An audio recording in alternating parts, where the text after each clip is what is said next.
بہت ہی ایمان افروز واقعہ اللہ کے محبوب علیہ الصلاۃ والسلام سے صحابہ نے عرض کیا، یا رسول اللہ صلی اللہ علیہ وآلہ وسلم، آپ ہمیں یہ بتا دیجئے کہ اللہ اپنے بندوں سے کب راضی ہوتا ہے، کب ناراض ہوتا ہے۔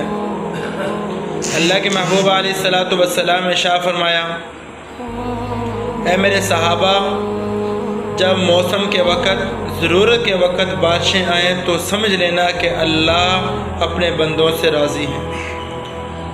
جب بارشیں، آفات موسم کے مطابق نہ آئیں، بارش کا وقت نہ ہو، بارشیں آئیں، ژالہ باری ہو، تو سمجھ لینا کہ اللہ اپنے بندوں کے ساتھ ناراض ہے۔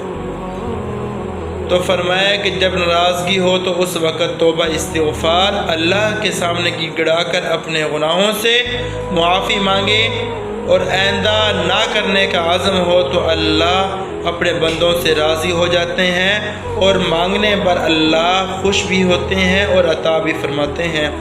اللہ تعالیٰ جتنے بھی آفات آ رہی ہیں، اللہ تعالیٰ ہر مسلمان کو اپنے گناہوں پر شرمندگی کے ساتھ توبہ استغفار کرنے کی توفیق عطا فرمائے۔